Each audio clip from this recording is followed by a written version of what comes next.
So Carney made one call to Europe, and Trump's entire tariff strategy stopped working. The White House had announced a 50% tariff on nearly $20 billion in Canadian goods, scheduled to take effect after a 30-day warning period. Washington expected Ottawa to spend those 30 days asking how much it needed to concede. Instead, according to the official Canadian timeline, Mark Carney had already signed more than 20 new economic and security partnerships, and Canada had already become the first non-European country admitted into the European Union's $150 billion Safe Defense Procurement Instrument. Europe had already awarded the first Canadian contract under that system. The Canada-EU Summit was already scheduled for the fall, and one call, reconstructed from the public positions and the machinery already in place, changed the question from how Canada would escape American pressure to how quickly Europe could absorb the business Washington was pushing away. Warren Buffett's economic logic cuts through this with one cold sentence: a threat fails the moment the other side can make a different phone call. That does not mean Canada is free from the United States. It is not. A 50% tariff on nearly $20 billion in trade can damage companies, reduce shifts, weaken investment, and disturb retirement portfolios on both sides of the border. But leverage is not measured only by the pain one side can inflict.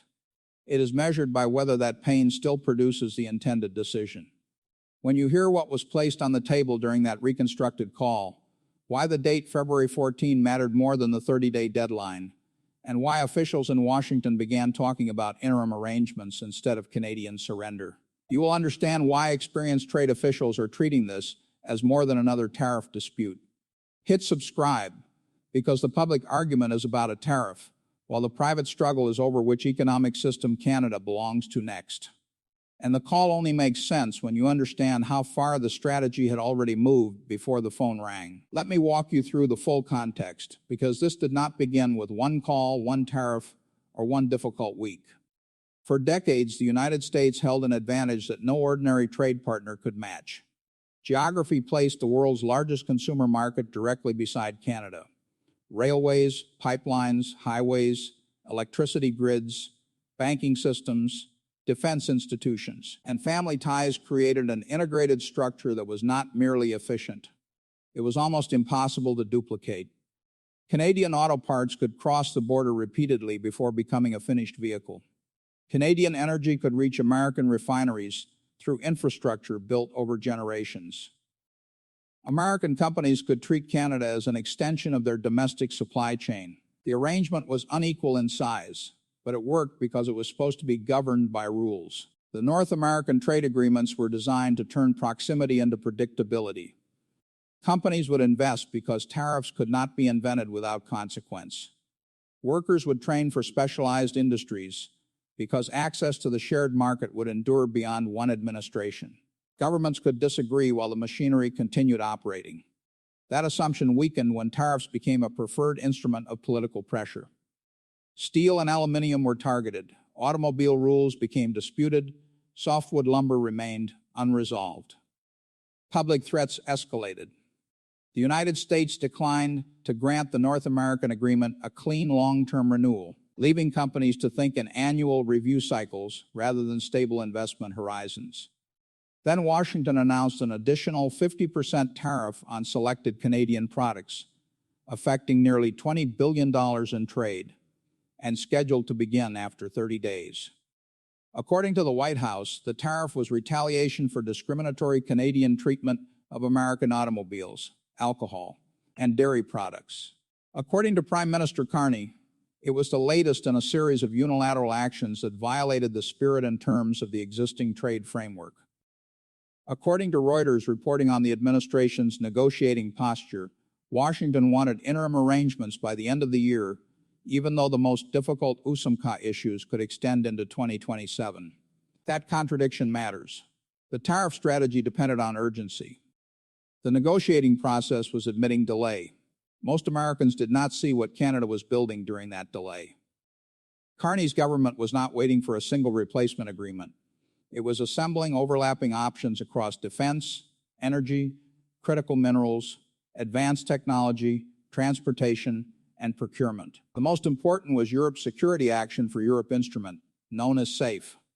The European Union created a $150 billion financing mechanism to increase defense production and common procurement. Canada's agreement was signed on February 14, 2026. It was formally concluded on June 15. Canada became the first non-European country permitted to participate under this framework. February 14 became one of the three anchoring facts of the entire confrontation. The United States had a 50% tariff. The affected trade was nearly $20 billion. The deadline was 30 days. Canada had February 14. By June, the arrangement had moved beyond symbolism. At the G7 summit in France, Carney met European Council President Antonio Costa and European Commission President Ursula von der Leyen. They announced that a Canadian defense technology company had received a contract worth more than $10 million to supply Canadian-made tactical radios to Polish Cyber Command. Nearly 100 Canadian companies were expected to participate in the supply chain, with deliveries continuing through 2030. That detail changed the nature of the European option. SAFE was no longer a legal doorway that might someday open. A Canadian company had already walked through it.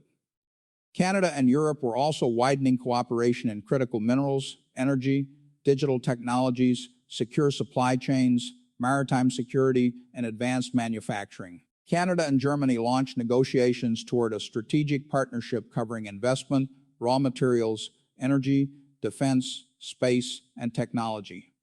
Canada and France deepened classified industrial cooperation. Ottawa prepared an October Canada-EU summit intended to push the relationship further. The Canadian strategy did not require Europe to replace the United States. It required Europe to become credible enough that Washington could no longer assume every Canadian road ended in an American customs lane. For Washington, the emotional turning point came when the tariff announcement produced concern in Ottawa, but not paralysis. Canadian officials prepared to negotiate. They also kept implementing the European plan. The two tracks moved simultaneously.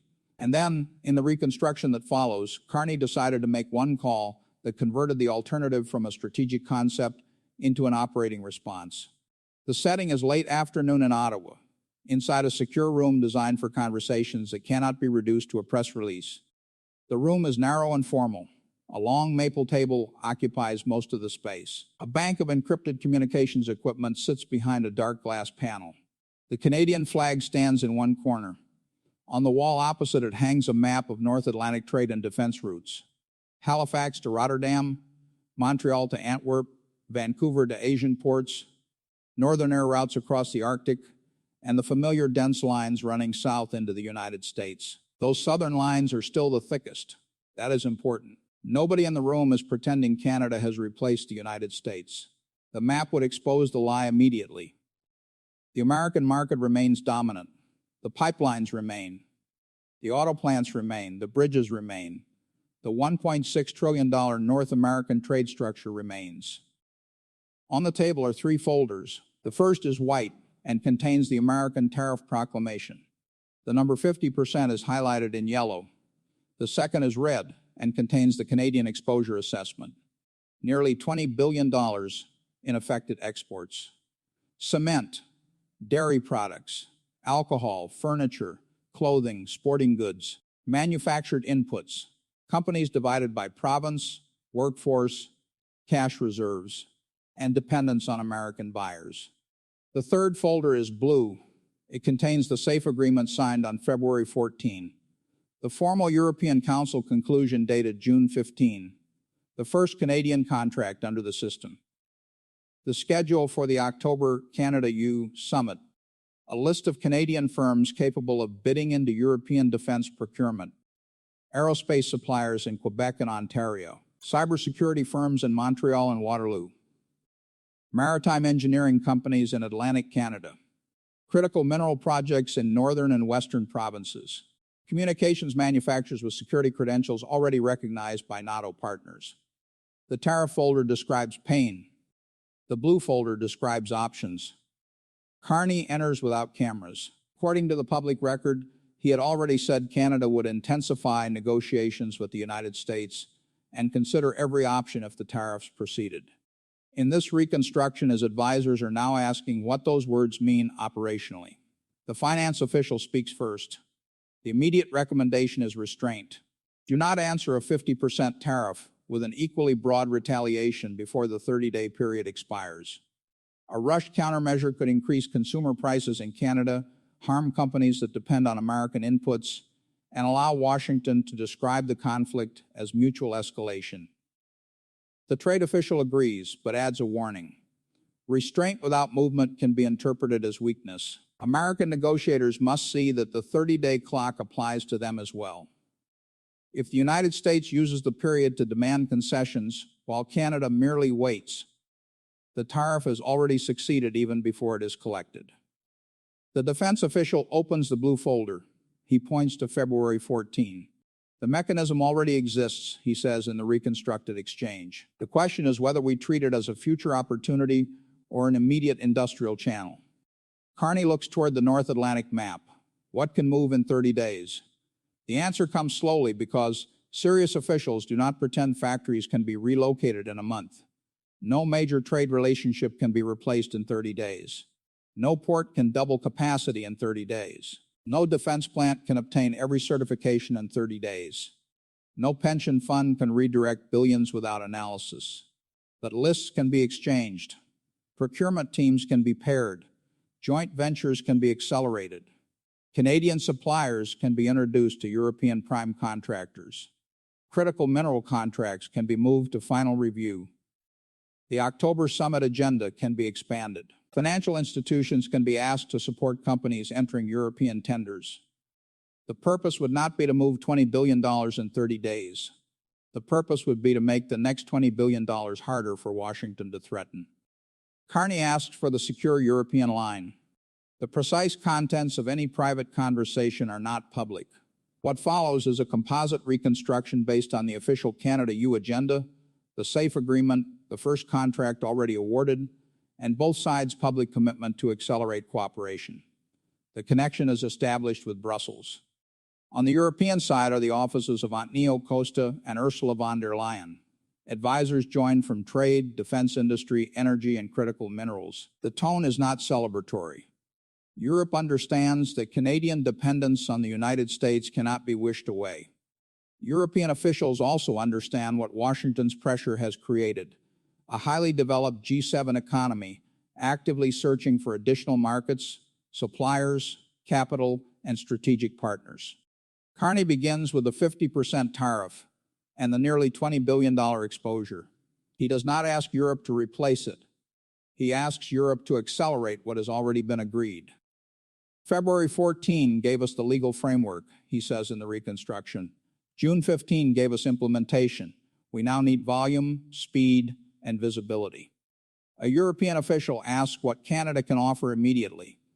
The Canadian side lists secure communications, tactical radios, aerospace components, armored systems, cyber capabilities, surveillance technology, critical minerals, energy expertise, and maritime engineering.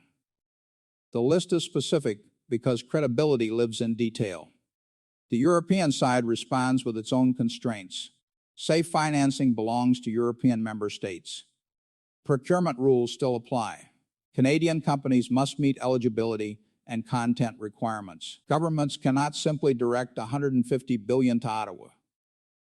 Contracts require national plans, consortiums, delivery schedules, and industrial capacity. Carney does not argue.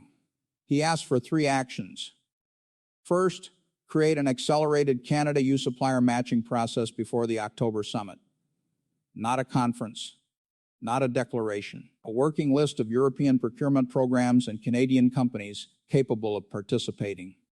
Second, identify 2 or 3 additional contracts capable of reaching advanced negotiation before the fall. The first Canadian SAFE contract was worth more than $10 million. The strategic value of the next contracts would not be their size alone. It would be evidence that the channel can repeat. Third, place critical minerals and secure energy supply inside the same industrial conversation. Europe needs reliable inputs for defense manufacturing. Canada needs long-term buyers willing to sign contracts beyond a single electoral cycle. There is a pause.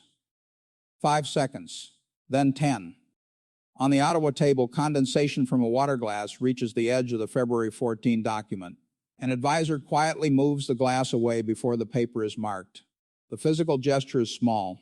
The symbolism is not. The European response in this reconstruction is measured. We can accelerate implementation, an official says. But Canada must be prepared to deliver. Carney looks at the map. He does not look at the tariff folder. Canada is prepared to deliver. That is the moment the trade strategy changes. Trump's tariff threat was designed to create a closed room containing two choices: concede or suffer. Carney's call opened a third door. Negotiate with Washington while actively transferring future growth toward Europe. The American tariff still exists. The 50% number has not disappeared. Nearly $20 billion remains exposed. The 30-day period continues. But the strategic function of the tariff has weakened. Before the call, the tariff was meant to stop diversification. After the call, the tariff was helping schedule it. When the secure line disconnects, nobody applauds. The blue folder remains open. The white tariff folder remains untouched. A communications aide asks whether the government should announce the call. Carney's reconstructed answer is quiet. No. Announce the contracts when they are signed. Silence follows. That sentence carries the weight of the entire strategy. Washington had built its leverage around announcements. Canada intended to build its response around execution. And while Ottawa kept the call private, the public aftermath began revealing that Washington's own timetable was starting to bend. Within 48 hours of the tariff announcement, U.S. Trade Representative Jamieson Greer told senators that the administration wanted interim arrangements with Canada and Mexico by the end of 2026.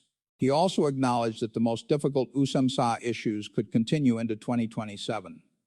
That was the first visible fracture. A 30-day tariff threat was supposed to produce rapid concessions. The administration was publicly preparing for negotiations lasting into the following year.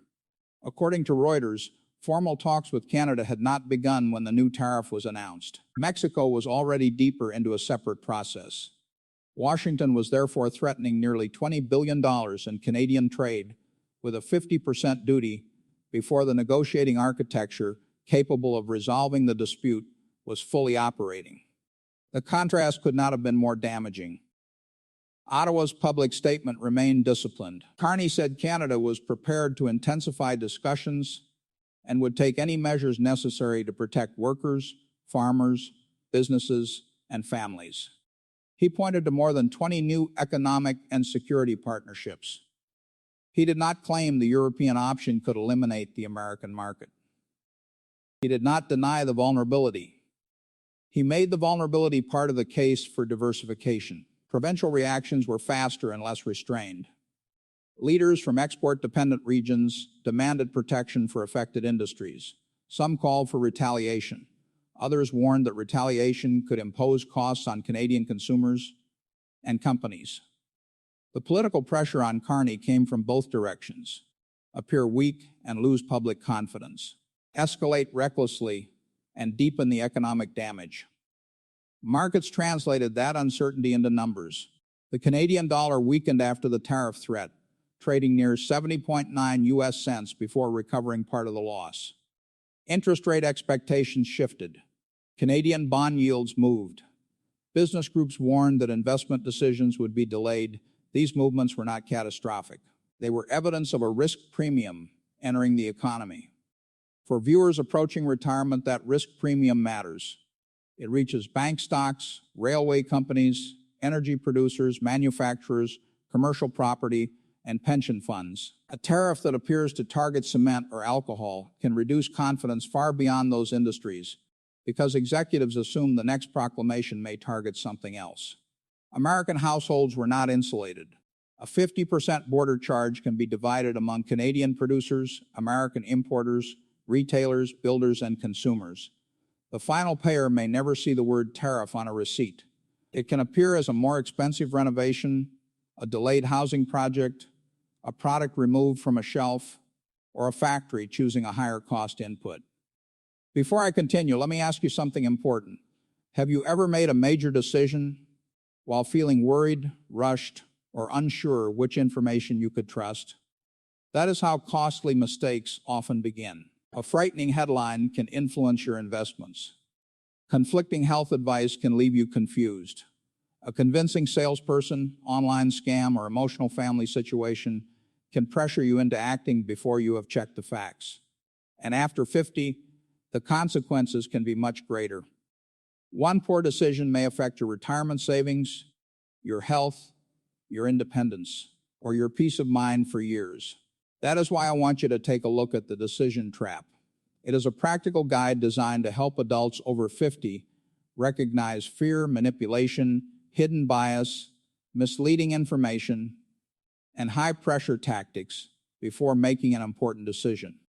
Inside, you will find a simple step-by-step system for slowing the situation down, checking the evidence, asking the right questions, comparing your options, and protecting yourself from mistakes that could become expensive. Do not wait until a bad decision teaches you the lesson the hard way.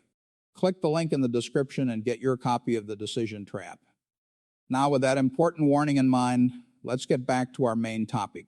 Then details from the Canadian-European track began acquiring new importance. The first Canadian contract under SAFE exceeded $10 million and involved nearly 100 Canadian companies. The deliveries were expected to continue through 2030. Germany and Canada were negotiating a strategic partnership with bilateral trade already valued above $34 billion.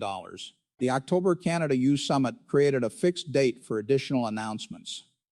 These were not yet large enough to replace the nearly $20 billion under threat. They did not need to be. They needed to prove repeatability. According to officials on both sides, speaking through their public readouts, the Canada-EU relationship was expanding across trade, energy, technology, critical minerals, secure supply chains, and defense. According to the European Council, Canada was the first non-European participant in SAFE. According to Canada's own statements, diversification abroad was now a central economic policy, not a temporary response. And according to the economic logic Warren Buffett has used for decades, that is where the tariff began producing the opposite of its intended result. Buffett's first translation would be mathematical. The United States was threatening a 50% charge on nearly $20 billion in Canadian goods.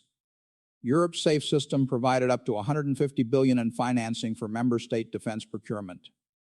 Canada could not claim that entire sum. It could claim eligibility to compete. Eligibility sounds smaller than a tariff. In investment terms, it can be more important. A tariff is a present cost. Eligibility is a stream of possible future revenue. The present cost may dominate this quarter. The future revenue can reshape the next decade. Consider the first contract. More than $10 million is insignificant beside $20 billion. But the contract involved nearly 100 Canadian companies, deliveries through 2030, Polish Cyber Command, and a procurement system financed at European scale. It created references, certifications, relationships, and production experience. The second contract becomes easier because the first one exists. The fifth becomes easier because the second, third, and fourth establish trust. This is compounding. Buffett has spent his career looking for systems in which small advantages become durable because they repeat. A railway does not become valuable from one train. An insurance company does not become valuable from one premium. A trusted supplier does not become strategically important from one order. The value emerges when the system operates repeatedly at lower friction. Carney's call, as reconstructed here, did not move nearly $20 billion to Europe. It attempted to reduce the friction preventing the next contracts from happening. That is the economic translation Washington should fear. In more than 60 years of sitting across tables, allocating capital, and watching managers destroy strong positions through overconfidence, Warren Buffett has repeatedly demonstrated a basic principle. The strongest relationship is the one both sides choose to preserve, not the one side believes the other cannot leave. The United States had become accustomed to Canadian necessity. Geography, scale, and infrastructure made that necessity real. But necessity does not eliminate memory. Every tariff teaches. Every deadline trains. Every public humiliation creates internal support for an alternative that might previously have appeared too expensive. The 50% tariff teaches Canadian executives that USMCA eligibility may not protect them from a future proclamation. The nearly $20 billion exposure teaches provincial governments that one industry's dependence can become a national vulnerability. The 30-day deadline teaches Europe that Canadian political attention can be converted into industrial cooperation immediately. And February 14 teaches Washington that Canada began preparing before this latest confrontation. Buffett's universal principle is that rational partners respond to uncertainty by purchasing options. They hold more cash. They diversify customers. They reduce single supplier dependence. They accept lower efficiency today in exchange for survival tomorrow. That is exactly what Canada is doing. European trade routes can be longer. Regulations can be more complex. Defense procurement rules can be slower. The American market can offer better margins and easier logistics. Diversification, therefore, carries a cost. But the tariff increased the cost of not diversifying. That is the devastating irony. Trump's strategy was intended to prove the American market was too valuable to risk. It instead proved the risk of depending on the American market. A Buffett-style verdict would be brutally simple. When your best customer starts paying to replace you, the argument is already over. Pause on that. Canada is not replacing the United States today. It may never replace it completely. But the goal of the European call was not replacement. It was to make replacement possible at the margin, contract by contract, industry by industry, until the next American threat carries less force. The first safe contract is small. The system behind it is $150 billion. The tariff window is 30 days. The industrial relationships can last 30 years. That difference in time horizon is why the call mattered. Trump's strategy was designed around the calendar of political pressure. Carney answered with a calendar of capital investment. And once capital begins moving, consequences spread far beyond trade. The first consequence is a permanent redirection of industrial attention. Canadian defense companies that once focused overwhelmingly on U.S. prime contractors will now assign executives and engineers to European tenders.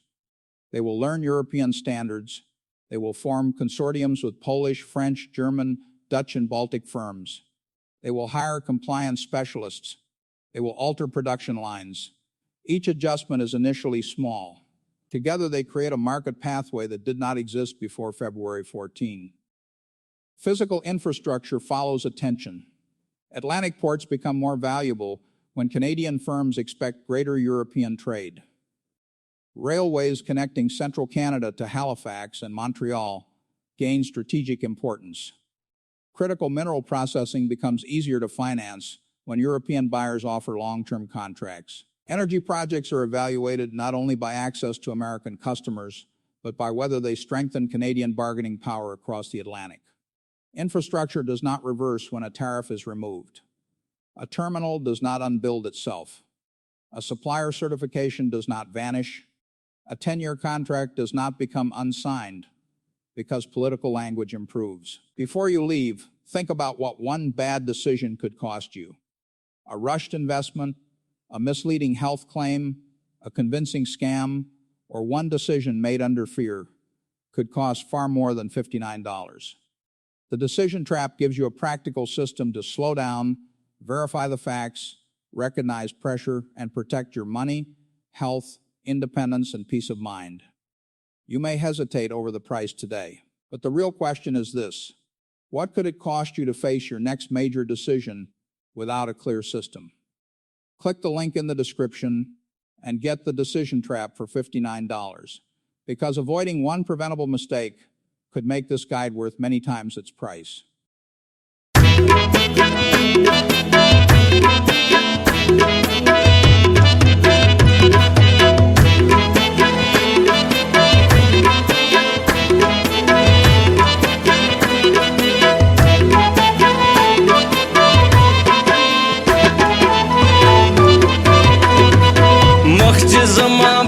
Spin kapanashi makhj zama pat spin kapanashi sabar ba mizrasta da didan shi sabar ba mizrasta da didan شي مخ چې زما پټ پسپین کپن شي مخ چې زما پټ پسپین کپن شي صبر با مې زړه ستا د دیدن شي صبر با مې زړه ستا د دیدن شي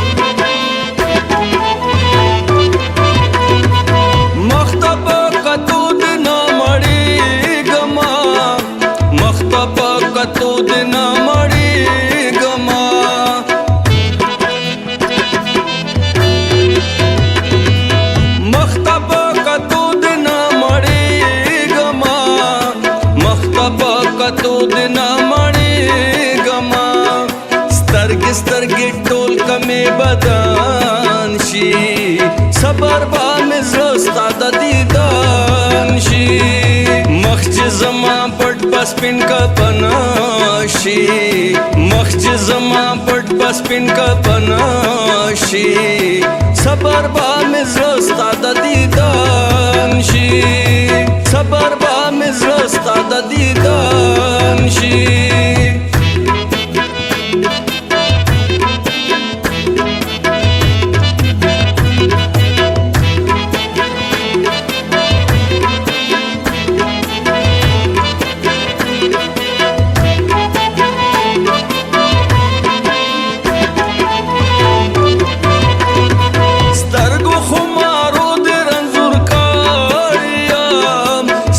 خمارو دې رنځور کړم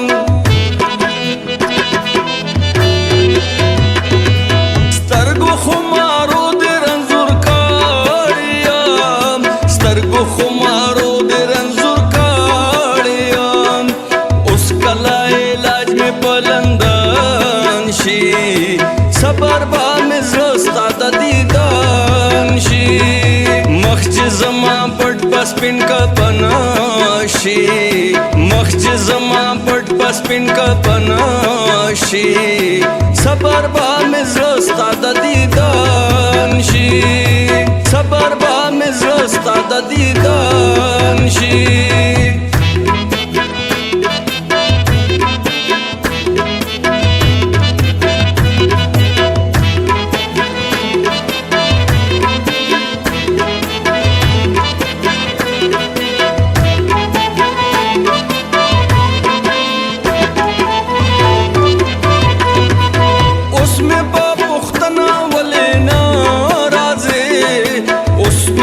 پختنا ولې ناراضي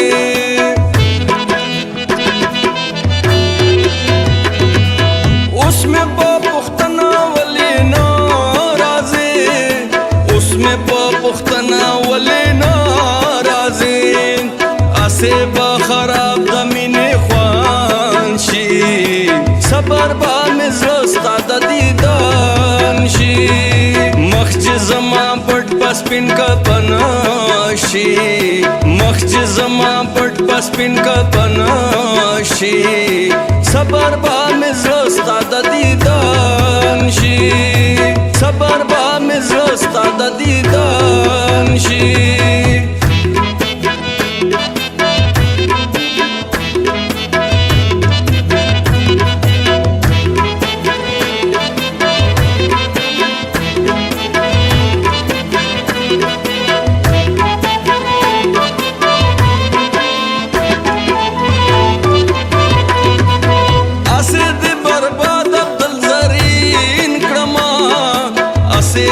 برباد عبدل زرین کړما